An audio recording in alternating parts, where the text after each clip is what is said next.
Before I start this video, here's a quick disclaimer. I'm not going to say that you need to play a game either competitively or casually if you don't like it.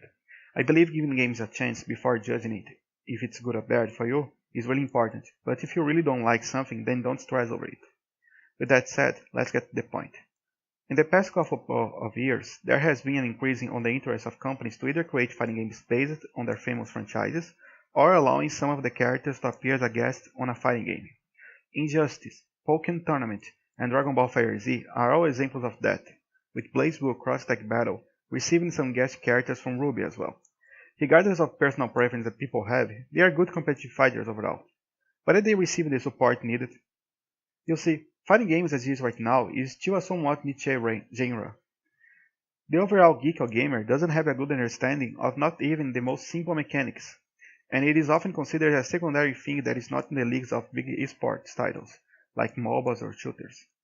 It is also really damn difficult to randomly find someone who understands fighting games mechanics as well. You either go to threads related to it on the internet and local gatherings, or you don't find anyone at all. Even when you do find someone who likes fighting games, chances are they don't even know what neutral game is. There are quite a few reasons people give for that, and although many of those reasons are probably correct, there is one that I don't quite agree with, which is that people overall dislike fighting game mechanics and have no interest on the fighting itself. If that was true, then why so many games that use those mechanics are popular? The arena fighters based on anime franchises usually are a success between anime fans, and there are many games from other genres that people often talk about a lot about that on its core they has many fighting game elements and mechanics. For example, Bayonetta, Dark Souls, and Bloodborne are just few examples of famous games where you can roll, dodge, parry, do combos, fill super meters, whiff punish, etc, etc, etc. And people not only love it, but are committed to learn how to play better and progress through the game. Even The Legend of Zelda Breath of the Wild, the game of the year from 2017, has some fighting game mechanics that the game properly teaches you how to use it. If you dodge an attack at the right time, you are rewarded with a guaranteed combo, for example. So the interest for this type of action is there. I don't think that's the reason why people don't give a chance to fighters. I think it's something else. Looking at all those examples, they have something in common. They are directly attached to something else that people love. Anime fighters are attached to the beloved franchise like Dragon Ball, Saint Seiya, and etc. Action games are attached to the progress inside the game, and Breath of the Wild is attached to the exploration that the game is so critically acclaimed for. And that's precisely the reason why I think the fighting game community as a whole should be supporting competitive fighters based on famous franchises.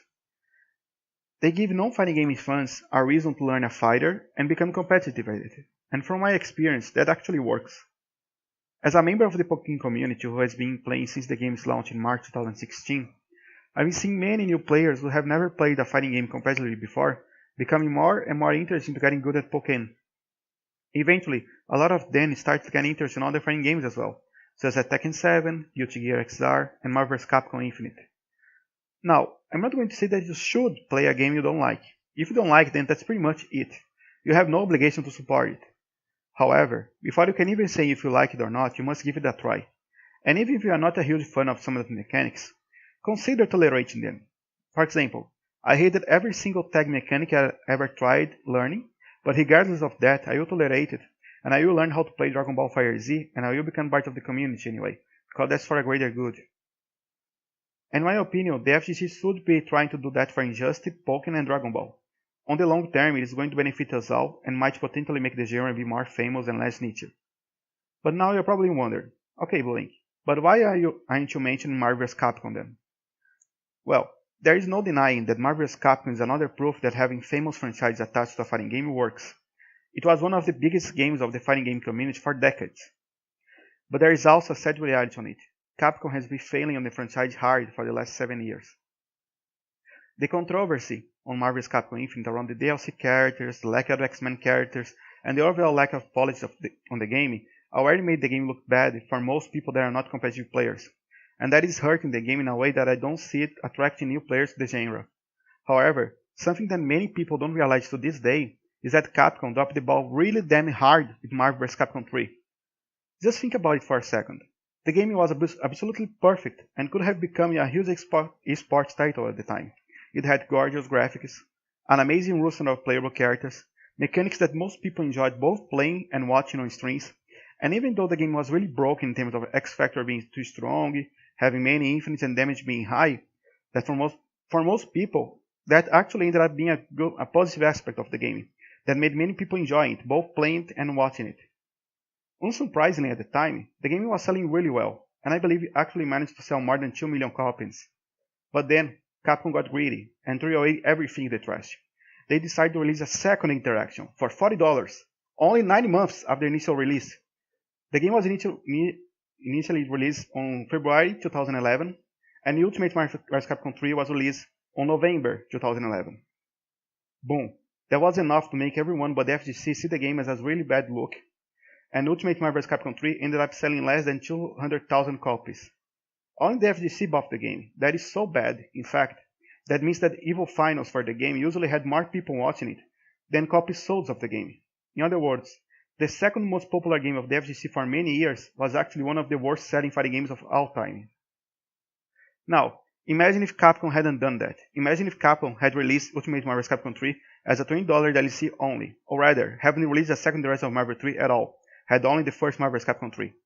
Now, imagine if Capcom had included Marvel vs. Capcom 3 on the 25th anniversary tournament of Street Fighter in 2012, and had kept it there for the Capcom Pro 2 later on. The game was already a success on the competitive without all of that. But if Capcom were not greedy with it, it could have skyrocketed itself into being one of the biggest esports around, bringing the rest of the fighting game genre with it on the process.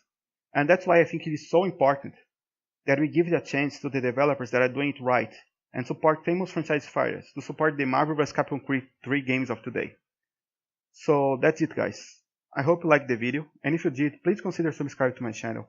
There are a lot of fighting game content on it. I'm Blue Link, and I'll catch you guys later. Bye.